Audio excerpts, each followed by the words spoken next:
If I'm, looking at my own business, and I obviously clearly need to be honest with myself in terms of what it is actually worth. If you've got, let's say, for example, a sales business, then let's say, for example, you've got a sales and lettings business.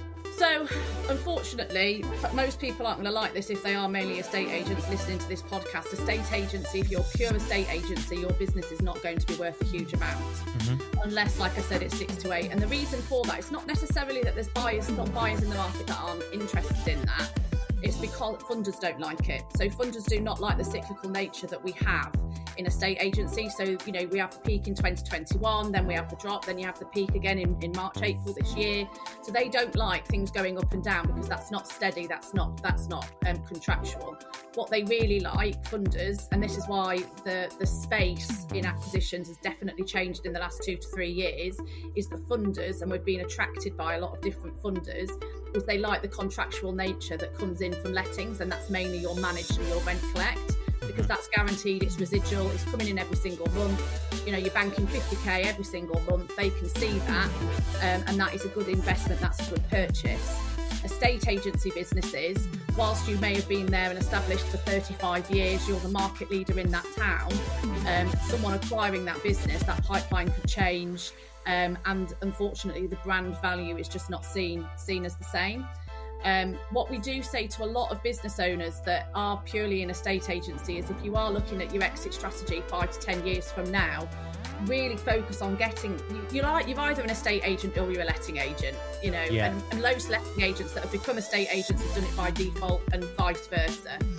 But if you can get a lettings portfolio, the ideal, really what you want to be able to do is have a holding company, so a top co, and then you want separate limited companies underneath that. So estate agency, so Noonan Estates Limited, lettings, Noonan Lettings Limited, and then maybe financial services or anything else that you then put through. That then allows you the ability to either sell top co, holding co with everything inside it, and depends on the size if that would be attractive enough.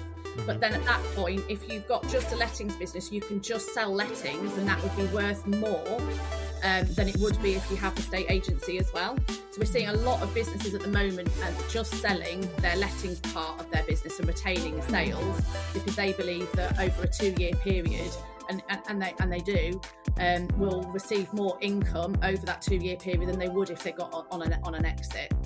So I was just trying to think of one that's recent. So Smart Homes in Birmingham, that's what he's done. He's just sold his lettings portfolios, retained his sales. There's probably about 30 or 40, I could probably say, in the last 18 months, that's what they've done.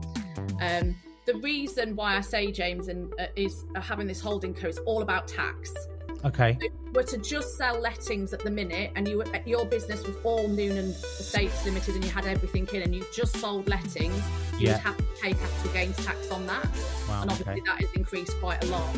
Whereas and this is another reason why a lot of businesses are looking to exit at the moment. So Labour have just changed the name of it. It's called Business Asset Disposal Relief. It's basically Entrepreneurs Relief. They've just changed the name. But that was 10%. It then, from the 6th of April this year, has gone to 14%. So to sell via a share sale, you're paying an extra 4% in tax. And then from April next year, in 2026, it goes up by another 4%. So basically, in the space of 2 years, you're going from paying 10% BADR up to 18. So that has a huge impact on if you're £1 million business, then that's an extra £80,000 you're paying in tax. So this is why it's really important that you get really good tax advice right at the start, even 5 years before you're starting to exit, looking at what your profitability is, looking at how you can structure the business, unless you love paying money to HMRC.